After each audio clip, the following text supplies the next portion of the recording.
Vamos un poquito aquí con el sermón. Hola, buenas señores. Hoy intento explicar un poco qué es esto de la teoría de cuerdas, ¿no?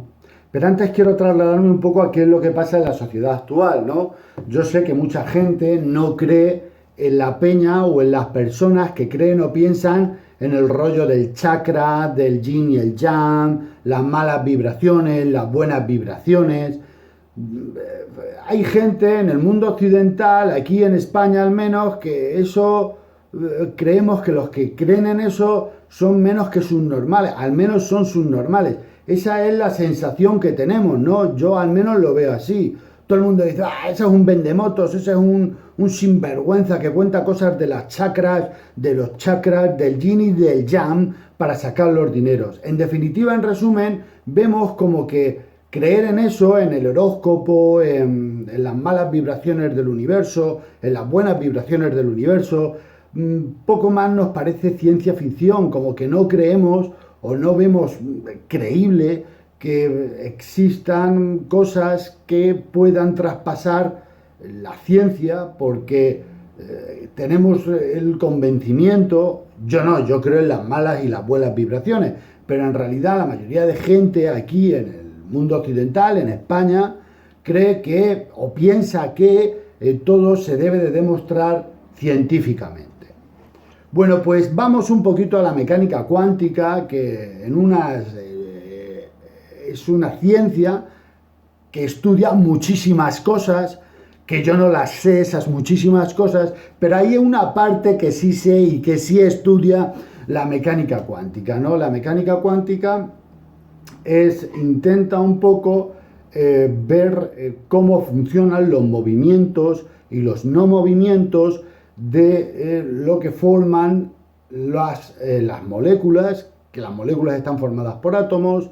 En definitiva, la mecánica cuántica estudia muchas cosas, y una de ellas de las que estudia es el comportamiento de los átomos, de cómo se alían, cómo no se alían, el movimiento de los átomos, y eso trasladarlo un poco al universo, porque se piensa que tal cual los átomos se mantienen en equilibrio los unos con los otros para formar el termo, se piensa que de la misma manera los planetas se mantienen unos a otros separados para mantener el equilibrio. En definitiva, intenta un poco hacer una comparación entre el espacio y la materia que está formada por átomos, por ejemplo, como el de este termo. Bien, pues claro, pero lógicamente la vida cambia y la vida avanza. Y poco a poco los telescopios han ido avanzando. Y entonces en un principio los telescopios, los microscopios, mejor dicho, lo que estudia para ver de qué está hecho la materia, los microscopios, en un principio veían que lo más pequeño era la molécula.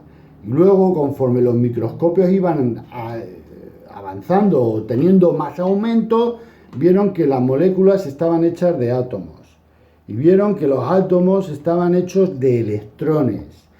Y empezaron a sacar microscopios mejores y vieron que los electrones estaban formados por un amasijo de cuerdas, como hilitos, como pelitos, que vibraban. No antes, sino ante vibraciones externas. O sea, que dependiendo de la vibración externa, así se formaba el amasijo de pelitos, que se les llama cuerdas, y así formaban un electrón u otro electrón, y ese otro o ese uno u otro electrón, juntándose de tal manera, formaban un átomo, y ese átomo, juntándose de tal manera, formaba una molécula. Lo que quiero decir que la parte más diminuta de la materia ya no es el átomo, ni tampoco es el electrón, ni tampoco es el quark. La parte más pequeña de la materia son las cuerdas, que son unos pelitos que forman, haciendo amasijos, los electrones. O sea, los electrones están formados por cuerdas, por pelitos, como si fueran ovillos de lana, para que ustedes se entiendan. Bueno, ¿y qué hago yo aquí dando una lección de mecánica cuántica que tampoco tengo mucha idea? Pues bien, pues estos pelitos, estas cuerdas, que es la parte más pequeña de la materia, vibran de distinta manera según cuál sea el observador.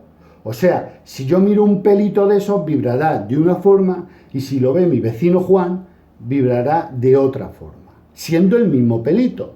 Lo que quiere decir que al pelito le suda los cojones, o a la cuerda le suda los cojones quien le esté mirando.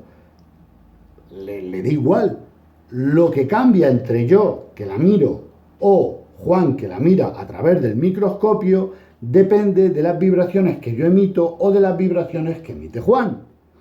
Por tanto, lo que intenta demostrar la mecánica cuántica en este aspecto, que nosotros trasladamos o exportamos o tenemos vibraciones que las capta las cuerdas, que son unos pelitos muy chiquititos, que es la parte más elemental de la materia. Antes creíamos que eran los átomos, luego creíamos que eran los electrones, y ahora nos hemos dado cuenta que la parte más pequeña son las cuerdas, que son unos pelitos así, que se entrelazan unas con otras y forman electrones. Y dependiendo de la forma de cómo se mezclen, forman o un electrón para un átomo de carbono o un electrón para un átomo de silicio. Lo que intento decir que son muy sensibles a las vibraciones. Dependiendo de la vibración que obtengan, así forman uno u otro átomo. Dependiendo de cuáles sean nuestras sensaciones, así las cuerdas formarán electrones, y estos electrones formarán átomos, y estos átomos formarán moléculas. Lo que intento decir, que esto tampoco se sabe porque solo usamos el 10% de nuestra mente, lo que intento decir, o lo que yo intento comprender, lo que intenta explicar la mecánica cuántica, es que un poco es que si tú te predispones o si tú emites una mala sensación, si tú emites malas sensaciones, o estás siempre deprimido o estás siempre de mal rollo, atraes como eso malo. Y si estás alegre o estás con el subidón de puta madre, como que atraes lo bueno, tío. A ver, es lo que yo entiendo, ¿sabes? Por cierto, voy a beber mate, que estoy todo el día con esto, coño. Espero que os haya gustado.